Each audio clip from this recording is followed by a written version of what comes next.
Hi, welcome to Professor R.J. Placone on Communication Excellence. Today, I want to talk about the power of face-to-face communication.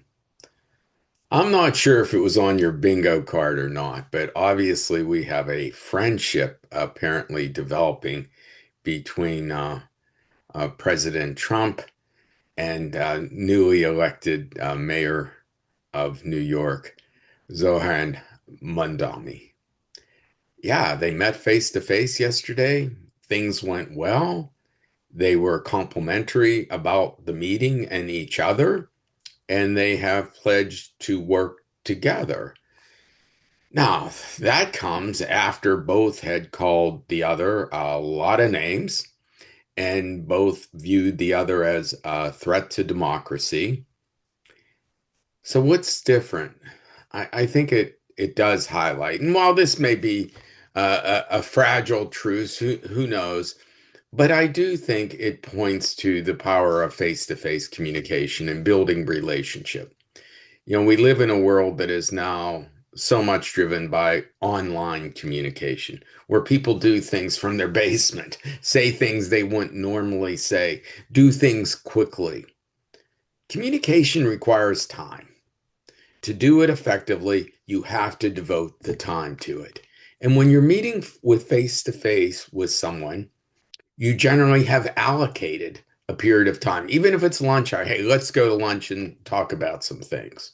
Let's schedule a meeting. So there's a period of time that you're going to give for that individual, for that group in face to face.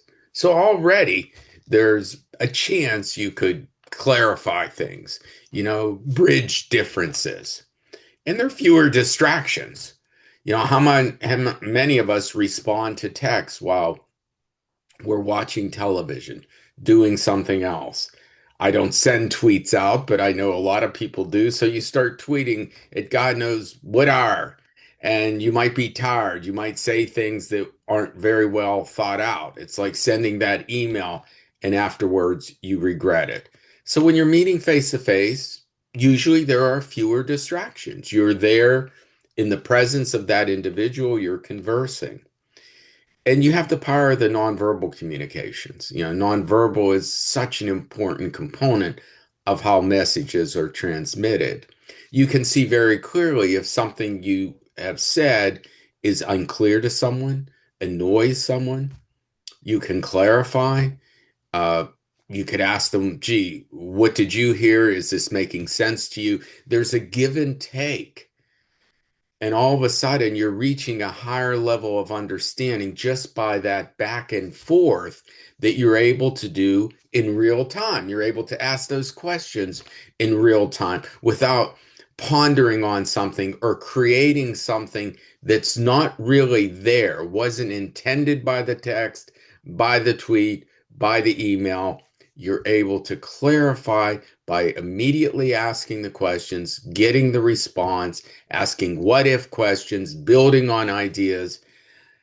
And all of a sudden, you find out that there's more similarity. There are more points of agreement than you thought. This person's not a devil, not a threat to democracy, but a human being that may have some different perspectives. Maybe I'm overly optimistic, but I do think we can bridge a lot of differences by just sitting down and talking to one another.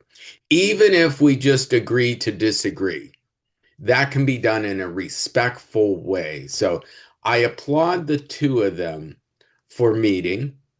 I hope it does lead to something positive. I think both of them do love New York, want to see it prosper. And I think for all of us, when we sit down with people, we find out that we probably have shared goals. And maybe there's even an interdependence. And when there are shared goals and interdependence, there's a good chance we can collaborate to make things happen. Hope you enjoyed this. Hope you have a great day. Uh, Thank you so much. Hey, if you like these videos, I hope you'll take advantage of the free subscription. Thank you.